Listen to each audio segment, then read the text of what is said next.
Throughout June, leading up to our summer break, we will be dedicating our episodes to exploring my homeland, Sweden, and all its surroundings. In a two-part series, we'll take a road trip across Sweden, starting with the picturesque landscapes of Dalarna, where Sweden's ancient traditions are still very much alive.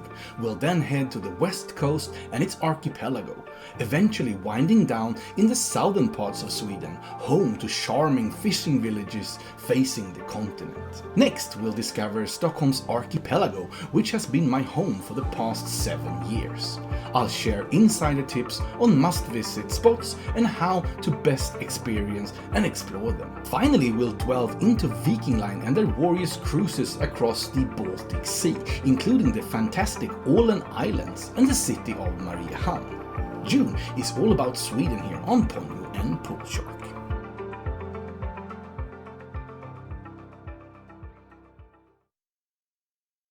In our second installment of our road trip throughout Sweden, we'll head towards the southern tip of the country. Our journey includes a visit to Båstad and its stunning surroundings. We'll explore picturesque fishing villages like Mölle and Arild before moving on to Österlen, an area affectionately known as the Provence of Sweden. Here we'll tour art galleries, savor some of Sweden's finest pastries and dine at numerous exceptional restaurants. We'll also visit a Swedish wine jar, adding a touch of local flavors to our adventure.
Welcome back to the second part of our series where we explore Sweden by car. After leaving the west coast behind, our journey continues south towards southern Sweden, where we'll spend the entire segment exploring. We'll be sticking to Sweden's southernmost province, Skåne, whose coastline form the border with Europe and the continent. We'll start by visiting two peninsulas on the western side of Skåne. We will stay at a motel just outside of Båstad known as the Swedish Riviera, a charming coastal town on the Bjäre Peninsula. Then we'll head down to the southeast bay known as Österlen, often referred to as Sweden's Provence, with plenty of galleries, cafes and charming small villages to discover.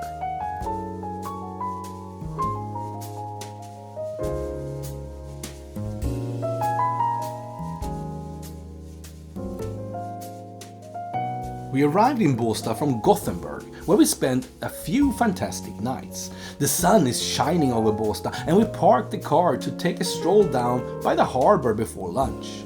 Båstad is known for its beautiful beaches, lively marina and nightlife that attracts the wealthy part of Sweden's elite during the summer month, turning the city into a party hub, especially during the tennis weeks, which is the third thing the city is known for, especially the Swedish Open. After checking out the lunch menus down by the harbor, we quickly decided that it wasn't quite within our budget, but we planned to come back for dinner in the evening instead. We ended up in a pizzeria for lunch. I have to say, my calzone was perfect and Nadia's seafood salad was just as good, so it turned out to be a great choice in the end.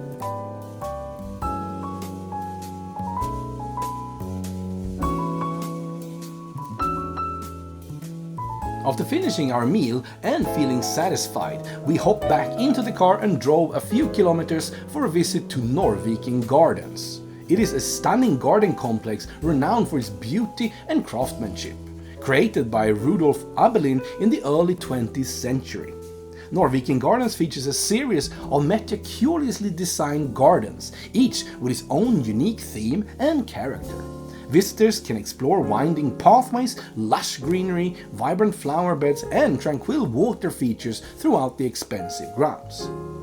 Here you'll find a beautiful cafe that produces its own chocolate and Italian gelato, as well as an incredibly charming interior design shop.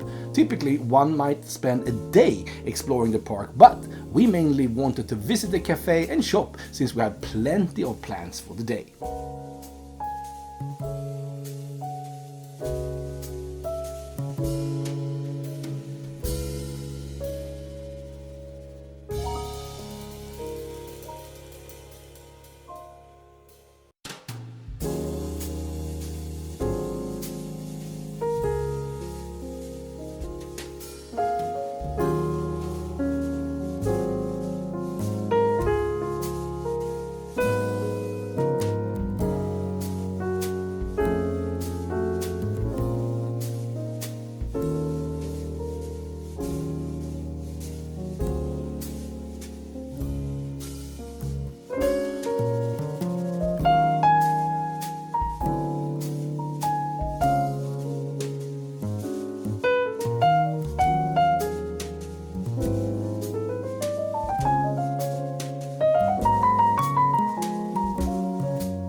After some driving, it was time to head to Motell Rasta in Hallandsåsen, which would be our home for the next few days. Located just outside the charming town of Båstad, it is the perfect starting point for our day trips. The motel consists out of a main building with a gas station, where you also find a reception located at the restaurant's cashier.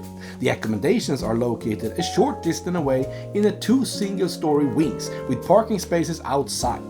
It's kind of like something you would find in the USA, but, in Sweden. As evening descended, we returned to Båstad to spend the night. The weather was absolutely fantastic, and this evening was set to be truly epic. We kicked off the night with a leisurely stroll through Båstad's charming streets and alleyways, making our way down to the beach.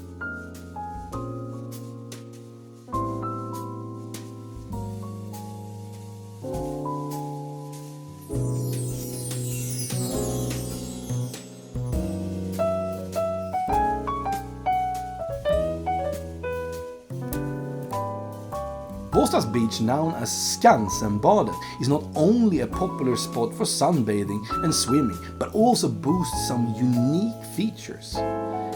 One interesting fact is that it consists out of Sweden's widest beaches, offering plenty of space for beachgoers to spread out and enjoy the sun. Additionally, the beach is famous for its fine sand and shallow waters, making it ideal for families with children. Moreover, Skansenbadet has been awarded the prestigious Blue Flag certification for its cleanliness and environmental initiatives. And lastly, is pretty damn epic, especially now in the sunset.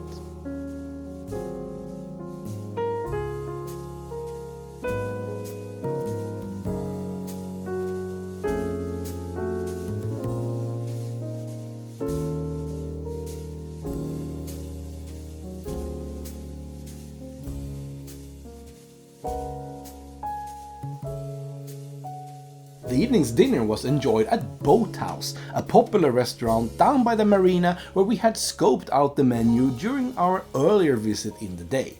I had been craving a classic Swedish shrimp sandwich ever since we left home, something that the West Coast and Gothenburg are known for, and it seems fitting to have it during our stay there. But When I saw it on the menu here and Nadia found a salad with salmon that she wanted, I made my decision. In fact, turned out that Boathouse's shrimp sandwich could fight any of the restaurants in West Coast for best shrimp sandwich. A classic Swedish shrimp sandwich typically includes shrimp, egg, mayonnaise, horseradish, lettuce and a squeeze of lemon. It looks like it was going to be a lovely evening, and when Nadia offered to drive back so I could have a beer or two, it elevated the night to one of the best.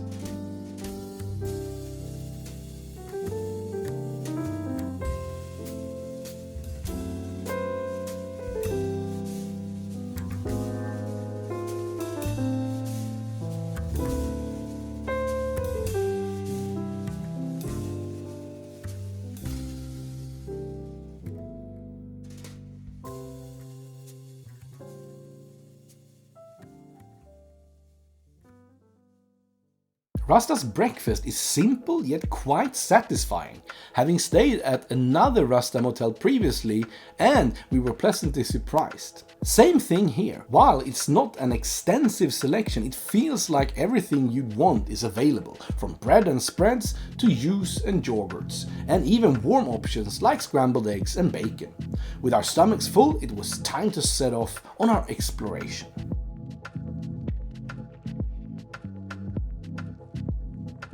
Our first stop of the day was just a 15-minute drive away within the Bjäre Peninsula. It was time for a visit to the picturesque fishing village of Torekov. Torekov is a favored destination for the Swedish celebrities and affluent individuals who flock to the village to escape the hustle and bustle of city life. It's not uncommon to spot well-known personalities enjoying a leisurely stroll alongside the harbor or dining at one of the local establishments. This has also attracted the rich and wealthy who bought summer houses here. Despite its small size, Torekov boasts several high-quality restaurants offering gourmet dining experiences, from seaside seafood eateries serving freshly caught delicacies to cozy cafes serving traditional Swedish fika. Torekov has gained a reputation as a wellness destination, attracting visitors seeking rejuvenile and holistic healing. The village is home to spas offering a range of treatments, yoga studios and wellness retreats.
From Torekov, it was time to head south and round the peninsula to venture into the Kullahalvön Peninsula. Our first stop, Arild.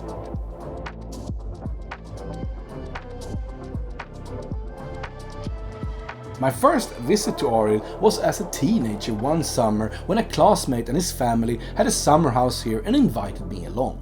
It was a fantastic week, but what I remember most when we took the ferry over to Denmark, which at the time didn't have an age limit for alcohol. That made the week for us. However, Nadia made her first visit here and loved this charming little village. There isn't really much to do here, but the historic Bath Hotel still attracts visitors with everything from spa facilities to a restaurant and bar. Almost as charming is the much smaller yet cozy Strand Hotel.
One of the highlights of Arild is Arilds Vingård, a local winery producing high-quality wines in a scenic surround countryside. Visitors can take guided tours of the vineyard, sample different wines, and learn about the winemaking process. They actually produce a heavenly glögg or glühwein that I normally buy, so visiting their yards was so interesting. Arilds Vingård specializes in the production of premium wines, including both red and white varieties. From crisp Chardonnays to robust Merlots, each wine is crafted with meticulously attention to details. Throughout the year, Arilds Vingård hosts a range of events and activities, including wine festival, harvest celebration, and themed dinners.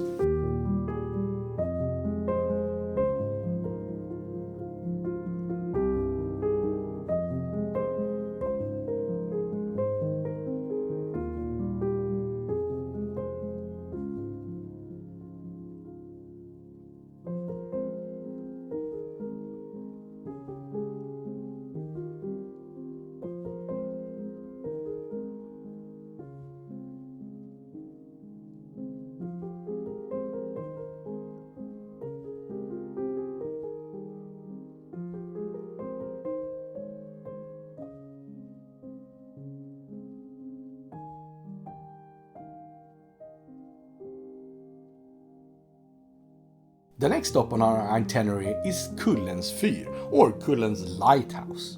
Built in 1561, Kullens Fyr is one of the oldest lighthouses in the world still in operation. It has served as a navigational aid for ships navigating the treacherous water of the Kattegat and Öresund Strait for centuries. It is a magnificent lookout point situated at the tip of the Kullaberg Peninsula. It was the first time for both Nadia and me, and I was actually out of breath. I hadn't expected it to be so majestic, so beautiful, and the landscape felt quite unlike Sweden with its rugged terrain. The view of the sea and the horizon was truly magical. It reminded me somewhat of Land's End in Cornwall. To be fair, if I could just name one place in the area to visit, this would be it.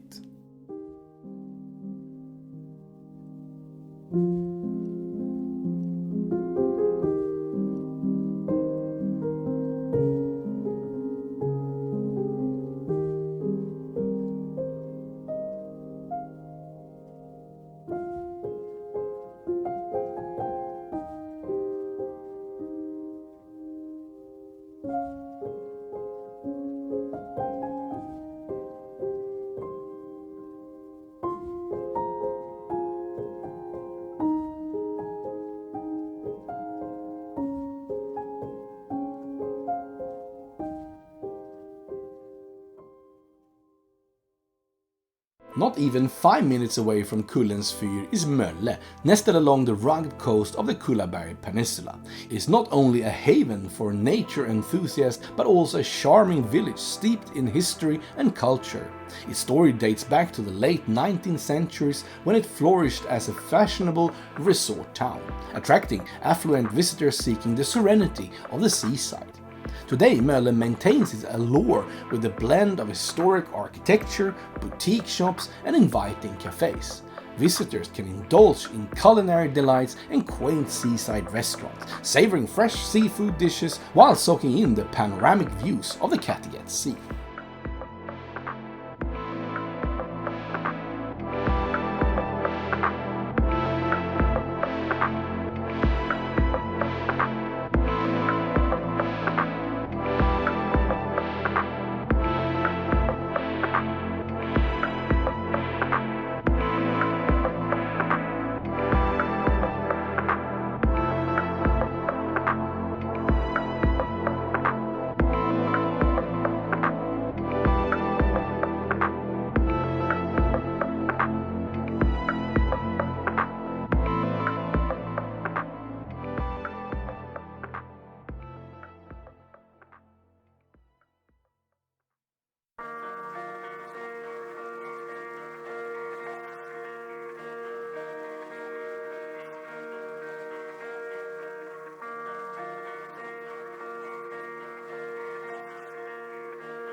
When it comes to Flickorna Lundgren på Skäret, it's more than just a cafe. It's a culinary and visual feast that exceeds all expectation.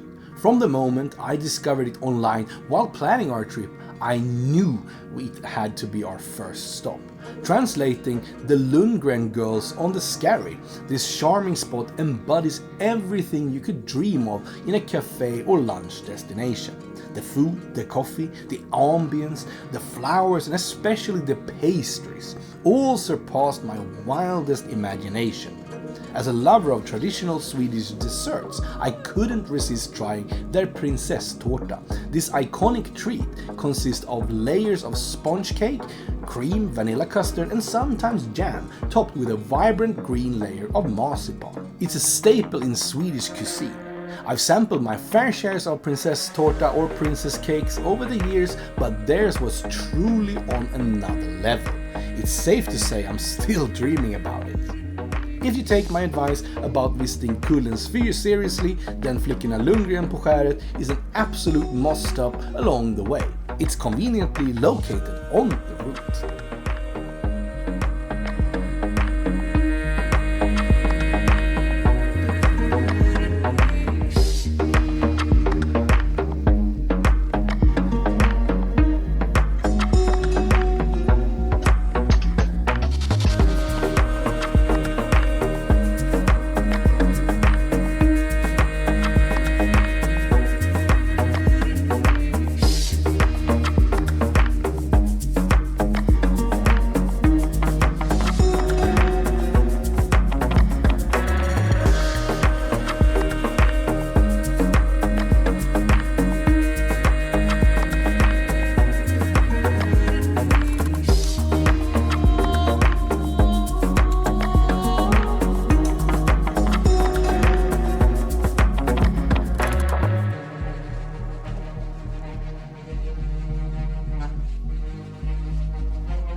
Ending our unforgettable stay in the western side of Skåne, our final stop of the day was at Josefinelust. What a perfect conclusion it was.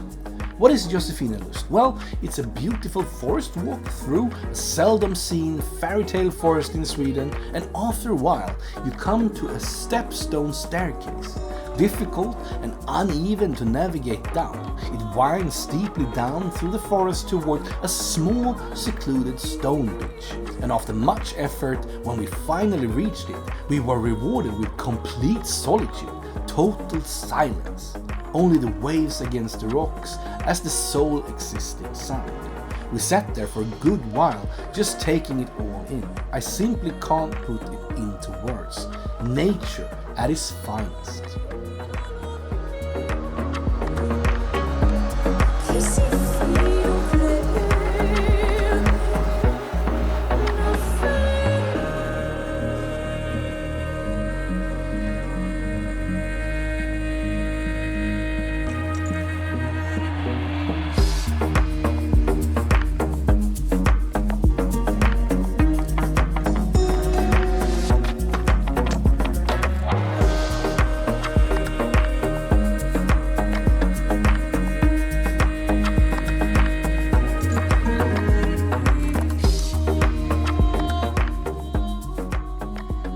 On the way home that evening, we stopped by a store and picked up some delis and snacks to enjoy on our last night in the area outside our motel in the evening sun, with some beers and snacks instead of dinner.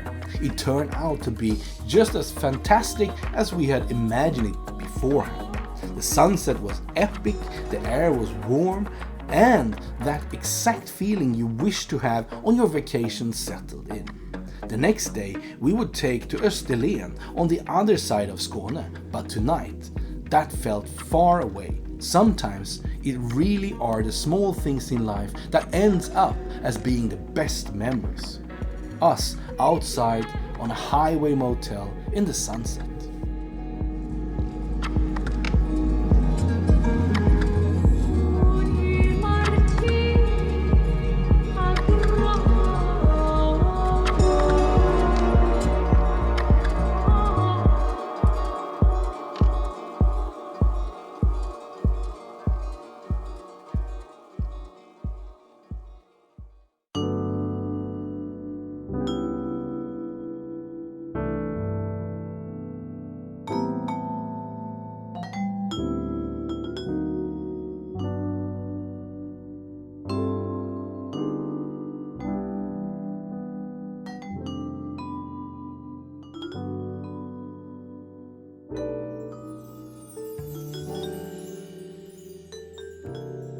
Our first day in Österlen began with a visit to Forsakar waterfalls. Just like yesterday's visit to Josefinelust, the visit started with a walk through the beautiful forest until we reached the waterfall itself. Definitely worth a visit if you're in the area, but perhaps not worth a detour to see. The waterfall itself wasn't particularly large this time of year, maybe larger at other times, but in Sweden generally we are not particularly spoiled with waterfalls, so I guess you take what you can get.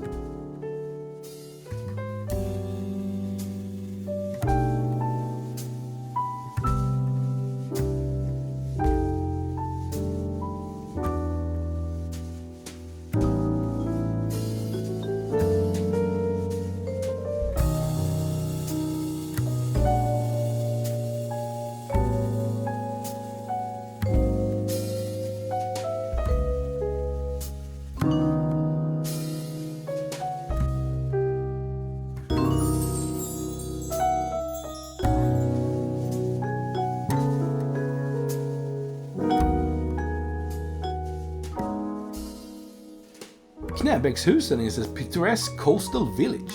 It's a popular destination for summer vacationers seeking relaxation and natural beauty.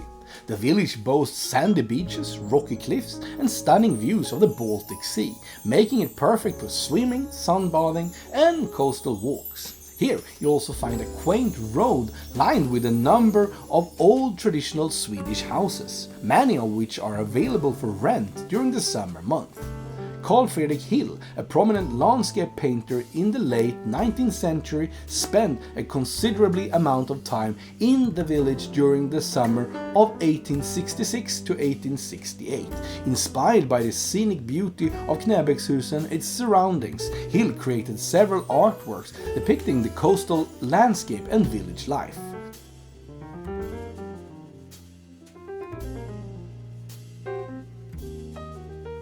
The small village of Kivik itself may not be a must visit in my opinion, but in the area there are two things we were here for. And no, it's not real Prosecco and cider in the bottles. In Sweden, alcohol can only be sold at Systembolaget, a state monopoly, so everything you'll find in local shops are non-alcoholic. The two things we were here for started with a visit to Sågmöllan. Sågmöllan translates to sawmill and is an unbelievably charming cafe in Österlen. We'll visit another one later here in Österlen, but together with Flickornas on the western side of Skåne that we visited yesterday, these three are definitely, in my opinion, contenders for Sweden's best destinations and cafes.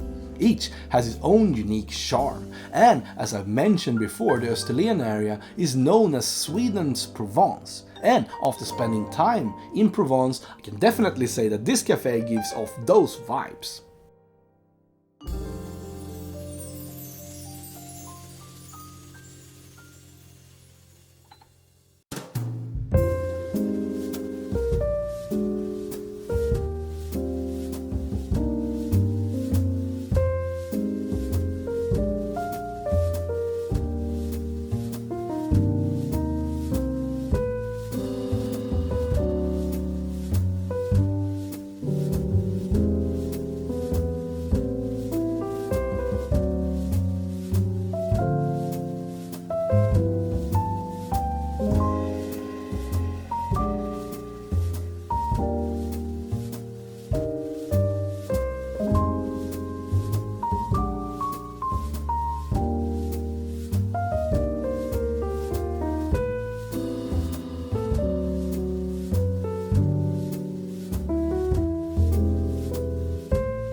The second visit in the area took us to Kiviks Musteri. The cider house is well known throughout the country and produces both apple juice and various types of cider that are sold nationwide. A visit to their apple orchard is definitely worth a stop, if not just to shop for all their local delicacies in their on-site farm shop and, of course, well, apples.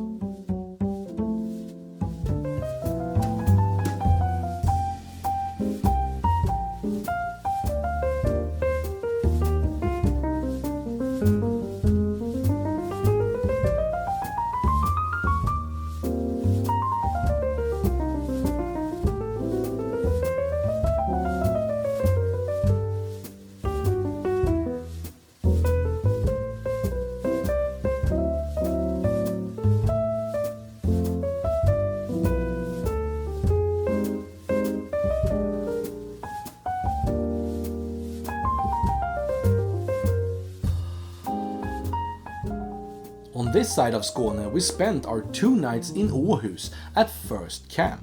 It was the first time for both of us camping. A stop on the way there was Rökeriet, a local fish shop of top quality, where we bought smoked shrimps with aioli and crab for our evening meal. First Camp is a chain concept with numerous 5-star camping sites around Sweden. Their facilities often include a pool and restaurant. The reason we, who don't even own a camper or caravan, ended up here is that they have various mobile homes for rent as accommodations. Something we had long wanted to try. Normally, these are rented out for long periods to people who want to spend their holiday camping but don't have their own camper or caravan. We thoroughly enjoyed our home in the caravan. In the surroundings of Åhus, there is a fantastic beach with plenty of activities for everyone, a long pier and much more.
After strolling around and exploring, we returned to our caravan and began preparing for the evening seafood feast.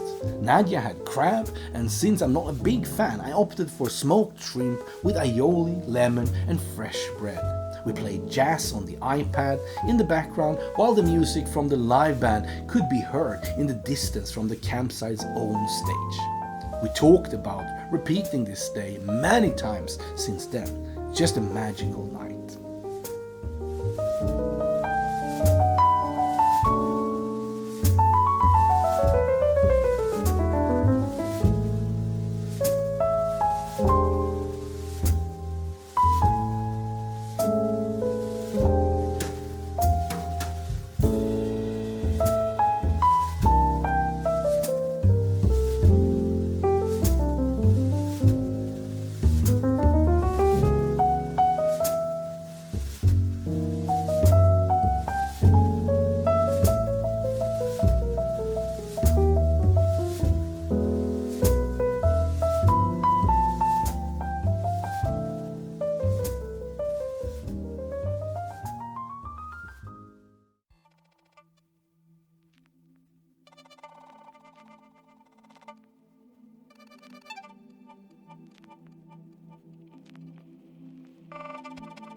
our last day in Österlen started with a visit to Reunion Home for some shopping.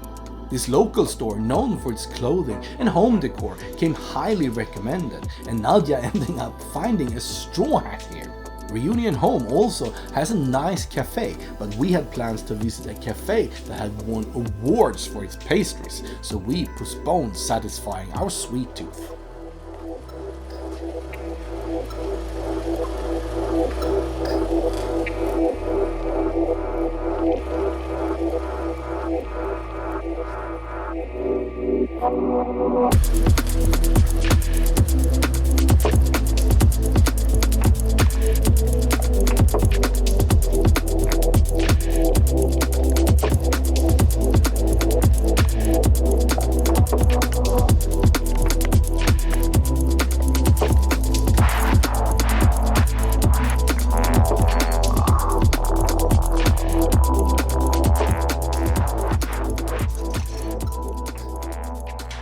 Lunch on this day was something we had been looking forward to since the planning began. A visit to the beautiful little fishing village of Kåseberga is an absolute renowned must if you're visiting Österlen to enjoy some fish by the sea.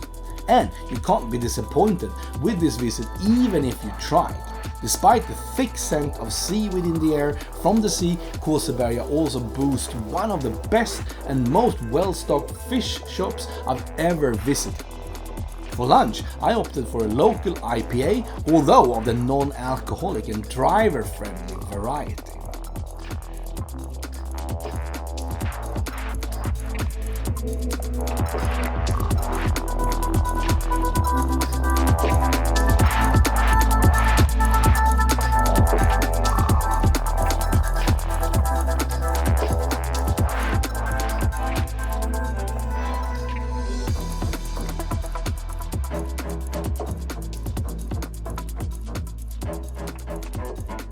After lunch we made a stop at an art gallery. There are galleries everywhere in Österlen, but we went lately August and most of them was unfortunately closed at the time. After lunch, still with just a little room left in our stomachs, it was finally time for a visit to the renowned Olof Victor's Café, which I have up to this point hyped so much. Even though this cafe, out of the 3 visited, perhaps it has the least beautiful surroundings. They excel in their award-winning pastries. Nadia ordered none, and I ordered 2.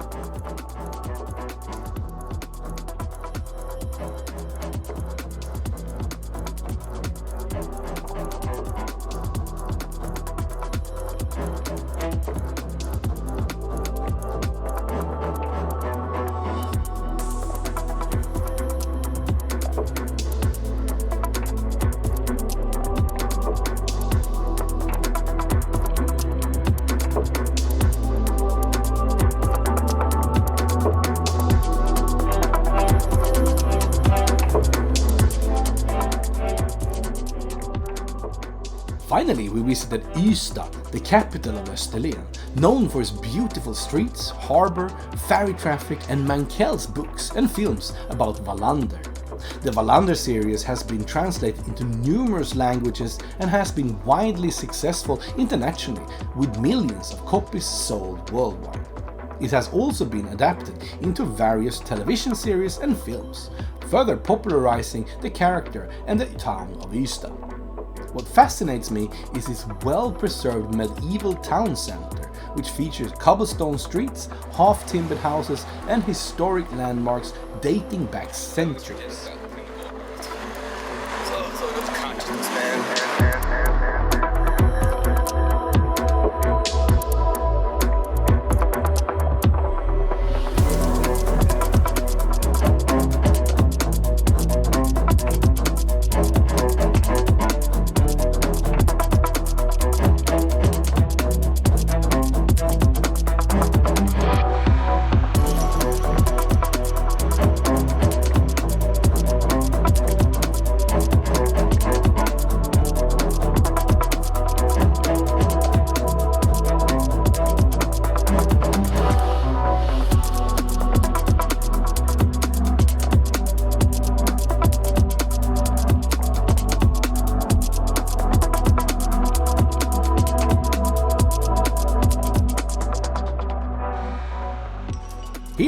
will also find Mölle's brewery, where they offer local beer tastings in their charming courtyard. And being the kind wife Nadia is, she let her beer enthusiast nerd of a husband indulge and drove back.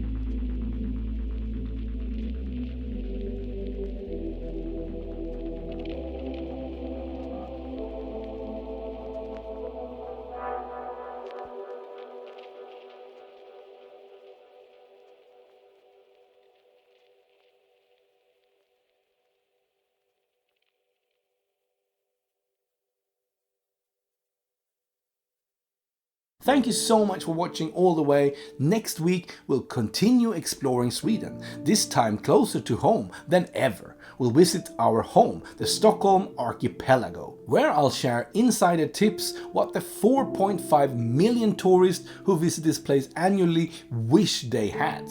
In the end, always remember, it is not about the destination, it is what you make of it that counts. Till next time, stay safe.